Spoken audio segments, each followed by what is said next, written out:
Welcome back to another episode of the retake. This week, I'm joined by HeatoN, and we're just going to discuss new NIP and like the results and the kind of the feelings around Rez joining the team and the team without Friberg. Yeah. So I guess the best place to start off is going back a little bit and looking kind of to what forced this change in the team. So do you want to kind of discuss the results a little bit? Yeah, sure. So, I mean, I think this goes all the way back to 2015. We had a really rough year with Alu in the team, not winning pretty much any titles at all, any big ones at least, that is mentionable. Moving into 2016 with Pith instead, winning DreamHack Masters in Malmö, having Michael Ele as a sub, winning in Oakland. Yeah, exactly, Star Ladder, and then Pith back, winning in the next one, etc. So I would have to say, all in all, 2016 was a really good year for us. I would have to say we're at least top 3 that year in average. I would have to say second, in my opinion, after SK. But I mean, having a really good year. But we saw some tendency in the end of 2016, even though it was a really successful year, that it started to go downhill, Yeah. And I'm guessing, like in every other sport, it goes like this. It goes up, it goes down, and then you start building, it goes up like this. And it's quite natural. So basically, considering the history we had with those 4 players playing for 4 years and 10 months together, I mean, and having this amazing journey that we went through, I mean, it was hard to actually do something, even though we understood. I mean, this is probably, it's not going to last forever. Someday we'll have to make this change, or actually breaking up the core players. But considering the history that we have with, there was this legendary the 7-0 streak, etc., and all the the NIP area, it was hard to do it, to actually move away from that because of the past, pretty much. So even though we knew that to start building, to go uphill again, or to go up the ladder again, we needed to do some change. But obviously we tended not to do it because of the history, which is, in my opinion, we did the right thing by waiting, because having this legacy living so far, it's been an amazing journey, and it's been a pleasure having all the guys, Friberg especially, since he's not with us anymore now, on board. So it's like, now it's back to the drawing board again, getting Rez, who it's, in my opinion, the biggest talent within the world, within CS, not only in Sweden, but in the world. And I mean, he's 17 years old. Claim, because there's a few other players like Rops, for example. People would say, he's one of the up-and-coming talents. So how would you compare Rez to Rops? I mean, different play styles and maybe different play styles. But I think the difference with Rez is that he's so versatile, and how can you say, he didn't have too much time, playing. He's 17. He just graduated from school, and I mean, putting him with that raw talent, putting him into the NIP machinery with all the things that you get. You have a mental coach, you have people working around you 24/7, you can live full-time playing CS and having a good life for it. Taking that, and also taking into make sure that we have Draken, who is his former teammate, and they're actually really good friends as well, and together with Get Right, Forest, Exist, those big names. I think we're giving Rez the perfect mixture here. So I mean, no pressure, Rez, but I'm having huge expectations on you. I mean, I'm gonna be a bit, how can you say, disappointed in myself, actually, if I don't bring out him to be the best player in the world within the next couple of years, because basically, like, he has the talent for it. It's kind of up to us to give him all the tools necessary to become this new star player. If he fails, it's up to us, actually. So it's a hard task in front of us with a lot of job, but I think he's the right guy for it, actually. Okay, so there's a few things that I want to touch on before we move on. You said every team have kind of these dips and no team stays at the top. And you compared it to sports. But in sports, those teams that stay at the top, they seem to stay at the top for like a few more years. They stay at the top for like, 5 years at a time before they go on this dip. Where in eSports, how do you think it differs? Because, it could be 1 year, one team's at the top. It could be 6 months, one team's at the top, and then it goes down. There's no one team at the top for more than, it seems like, 1 year. It says from you guys in 2013 and 14. So what do you reckon the differences are? And why do you think it's a great question, actually, and I've thought of this a lot myself.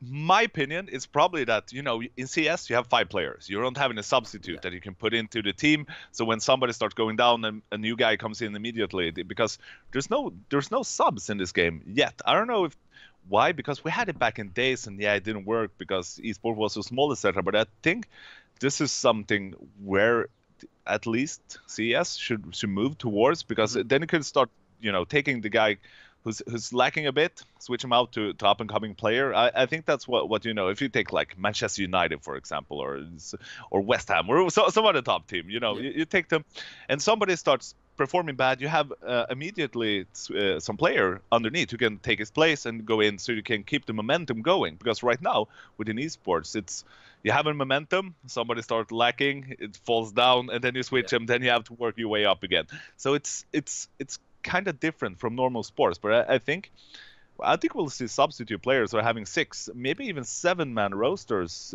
in not the near future, but somewhat the future. I would have to say a couple of years, because I think it's where we have to go to be a consistent tier 1 team, or being a top level 1 team. Well, they do that in the LCS. They have a 7th or 6th player that can sub in. They do. With football, though, the reason I don't think it'll work as well in sports as it does, I mean in esports as it does in sports, is because you have a roster of 22 players, and you say your winger isn't playing well, you can just replace him with another winger. But say your AWP isn't playing well, if the substitute you've got is an in-game leader, or just a support player, or a dedicated rifler, for example, or lurker, and can't play the AWP role, I mean, you have to bring him in and replace the AWP, and then maybe get someone else to AWP. I can't see it going together. So I get your point, and I mean that's why I thought the solution at first was having an academy team, but then again, how are we gonna have 5 players so it's almost on the same level as the core team playing in an academy team, being limited not to play in all the tournaments, being the second tier team? I don't think the guys would stick there. So it's a hard nut to crack, and I think we'll have to wait a couple of years before the economy actually within esports is big enough so you can actually have those star players on a substitute level. That's my opinion. But because just like you said, you can't have 5 different players on the bench who's all top class. I mean, first the players are going to be a bit pissed about it. Secondly, there's not enough money in it to actually have 2 top tier teams, and not yet at least. Yeah, so it's sort of like football. Like they get a lot of money from ticket sales or a lot of merchandise sales. Esports organization is mainly from sponsors. That's where you get your main revenue from. Definitely. Okay, so another thing you mentioned a second ago is that you think that Rez is going to become, one of the top talents, and well, hopefully that's something's going to help him now he's graduated from school, he can go full time, because I mean, he was pretty impressive when he was in Epsilon. And that he wasn't playing full time, so now he's playing full time. You would expect, I mean, no pressure, Reds, but you would expect with NIP's help and full time playing that he's going to become, hopefully the next Swedish superstar, or even just somebody that can help NIP regain their form. So how can NIP help him, and what are you guys doing specifically to make sure he becomes this talent that we all hope he does? I actually like the first thing that needs to be pointed out, that this is a long-term thing. I mean, obviously, when you're a young player, you get to play with the big boys. You can get nervous. I mean, you can go to big tournament, you can get nervous, etc. So, I mean, frankly, for us, the result within the next 6 months doesn't really matter. With 6 months, 6 to 8 months, that's when we're going to start peaking again to be this. Since we're building it from the ground, we're building with new tactics, new playing style, everything. Because all of our playing style was outdated. To be fair, we didn't update our playing style good enough, actually. So we're doing that, having rest, and so we're looking to be a top team again, top 3 team within 6 to 8 months again, and that's a realistic target. So no stress, and we have our the old guys, Get Right, Forest, etc. exist on the tactical level. Threat as well, working with him closely to see how we can develop, because he's a unshaped diamond at the moment. He's a crazy aimer, has really good game knowledge, but I mean, coming down to experience in clutch situations, team play, etc. There's still some lacking there, obviously, since he's a new player in that sense. So I mean, helping him having the whole NIP team forming him into the superstar, both outside the game and inside, having his mental coach working with him so he can perform at the maximum level, etc. So there's a lot of things that you have to do to give him all the necessary tools. Yeah, are you going to take him to the gym with you as well? Pump him up. Yeah. Of course. Sure. I'll take him bench press and bicep curls only for 10 hours a day. I don't think he'd be able to play Counter-Strike after that. Like, no, probably not. His arms would be so sore, he just wouldn't be able to No, he wouldn't. Okay. So him coming into the team, a lot of individual skill. What role is he going to play? In fact, I've got an interview of him tomorrow, I think. So I'll ask him as well. But from your perspective, how is it going to impact the team's roles and the team dynamic?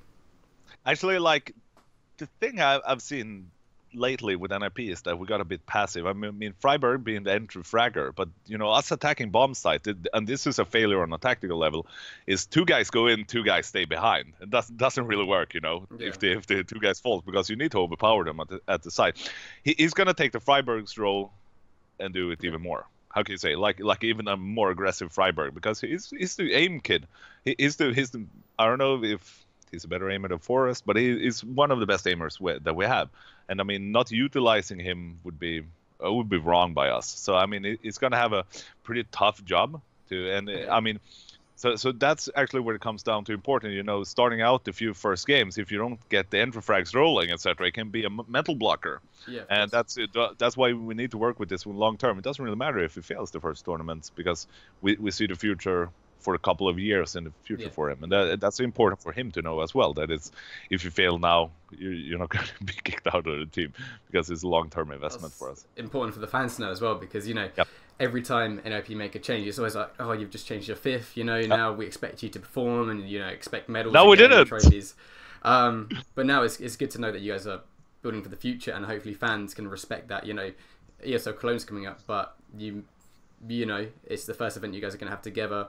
You got 2 kind of newish players, with Draken still relatively new, and you now have Rez. So obviously it's a real rebuilding process, like you said, and the fans just have to be a bit more patient. Yeah, I guess this goes out to all the fans. Just have patience with us. Just like I said before, we had this amazing few years where we went down, and now we have to go downhill again, building from scratch to have another amazing couple of years in the future. So bear with us and stay true believers. Go Ninjas. Yeah. But because it's super important with the fans, etc. We read stuff. All the players read stuff that people write, and when we fail you guys as well, and it actually hurts us a lot. It hurts a lot reading comments about the fans being sad, etc. And it hurts. So bear with us. And I mean, we really, really do everything we can to get back on top again, and we will be. Yeah. So Friberg in the past 2 years got a lot of criticism. From fans, from Reddit, from HLTV, and I think personally, I don't think some of it's justified, because a lot of people don't look at what he actually does; they just see the scoreboard. Yeah. Can you tell us a bit more about what he did in NIP and why he was such a valuable member for so many years? I mean, actually, like, if we remove the, how can you say, in-game statistics, etc. I mean, Friberg was, to be frank, quite up and down. I think he was actually starting to perform better towards the end, actually, but I mean, we needed somebody to take his role, and Rez had the same role as him, so that was the reason behind it. But the thing Friberg did so freaking well, and the best of all the players that ever played in NIP in CSGO, was motivating the team, being the fun guy on the outside, boosting the guy's moral, etc. And that actually helps a lot. And I think that's something we're going to miss. I don't know how Rez is going to take that role. His new guys, I don't think he's going to take... He has some pretty big shoes to fill, but we're going to miss that for sure. So that, frankly, that was Friberg's biggest strength. His social thing. It was. I mean, he's a really nice guy. He's a lovely guy. Laughing. He's always, always upbeat. I can't imagine Friberg ever being sad. And even the days after, sort of being released or being told that his contract's not going to be renewed, he was streaming, and he was still like, talking to all the fans, trying to stay positive. So having that mindset must be a huge bonus. I mean, it's like, he's the nicest guy ever. I love him. I love him a lot. And I mean, no matter what he chooses to do in the future, if he might still work with us or start playing with another team, I mean, he's going to do well. It's Friberg. He's going to do well. He's a great guy, and I wish him all the best. So a few things that you didn't mention that I kind of see Friberg doing for NIP, or did for NIP, is on CT side, it seemed like he always took the positions that no one else wanted to play. He'd always be on bomb sites by himself, or, kind of allowing everybody else to play their positions to their best, and then kind of just filling in the gaps, which it's never fun to do, but you always need someone like that. And T-side, this is the classic one where everyone does credit Friberg for this. He does go out first, and say if you're having a bad couple of days or a bad week and you're still going out first, you might not get the entry queue all the time, but you're still doing your job because you need your teammates to pick up the trade frags and stuff like that. And I think he did that well, And I think so as well. And I mean, obviously we look at people writing just like you were into because he got a lot of critique from the fans out there not performing, etc. But we need to understand that he was in a position where it's most obvious. If you're not having a good day when you go out first, I mean, you're not going to get any easy 2 frags when people are flashed or from the sides, etc. Which like any other player could get that. I mean, you could have 30 bomb on a bad day because your teammates set it up. Friberg's role, he needed to be on point every single game, otherwise it would affect the gameplay for him. So he was in a kind of vulnerable situation, in my opinion. Yeah, and to make that worse, if the team's having a bad day and his role is entry fragging, if the communication's down, because say he's entering A site on cash as T, your team needs good communication. You need to tell Friberg, I'm molotoving this, I'm flashing this. So then you need to basically narrow all the angles down, so he only has to look at a few angles. But if the communication's off, he might have not heard that you haven't molotoved one thing, so he might have not checked it. Yep. And then if he doesn't check the angle, then he's dead, and then his stats are worse, and then so even just the slightest miscommunication by the team can affect the entry fragger. And I think that's something that Taco and SK do so well. Their communication is always so good. So when Taco goes out and enters a site, he's not flicking his mouse like everywhere. He's always just like, okay, I've got to check here, then I've got to check here, because this is where they can be. I know that this position's monitored, this position's flashed, and stuff like that. So that's something that SK did. That's how it should be. Yeah, but it seems, if you have an off day, Friberg's going to have a shit time, quite frankly. Yeah. I mean, he's going to have an off day then as well. Because if the communication is on point, if you go out, just like you said, on cash on A, having to look at every single angle, I mean, come on, it's mission impossible. Exactly. It's so hard. No, it's going to be. Yeah. I mean, you're going to make it 1 out of 3, 1 out of 4 time maximum, but it's such an impossible situation in the long run. Yeah, and it seemed like communication sort of recently hasn't been up to sort of NIP's normal standards. So. Yeah. And that might have impacted his performance as well. I mean, just for people to note out there, that might be something that people don't think about so much. Yeah, I agree. Okay, how's the feeling in the team since kind of Friberg's departure? Technically, he's still under contract, I think. But, yeah, he's still contract. Sure, but... No, it is. But I think that like everybody, including Friberg, everybody knew that something had to be done, and this was an extremely hard decision to take. I mean, because going into this legendary force, who do you cut? I mean, I think I've lost the last few hairs out of my head over this, and I mean, together with Hisham, and I mean, we've been doing so much thinking, etc. And everybody understood that something had to be done, and it sucked because somebody had to go. But everybody understood that we were all on the same page that this had to be done, and.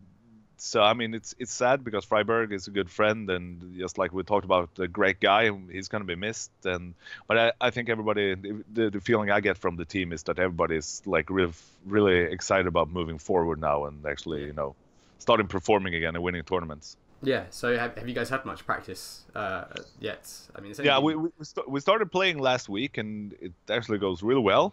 In my opinion, to have had such a long break and building everything up from scratch again. Obviously, it's going to be a few rough couple of months getting everything in place, but it's better than expected so far. A lot better. Okay, sweet. And I think you're probably boot camping soon for Cologne. We are going down there next week. Yeah, so hopefully any problems that you're experiencing online, it's so much easier to patch things up. It is. It definitely is, especially for a new team like this, and for us to get to know everybody. He only knows Draken as a person before. It's going to be a lot, and also one thing that's worth mentioning for NIP as well, because probably you guys from outside have seen this. The events that Threat has been to, we performed quite well.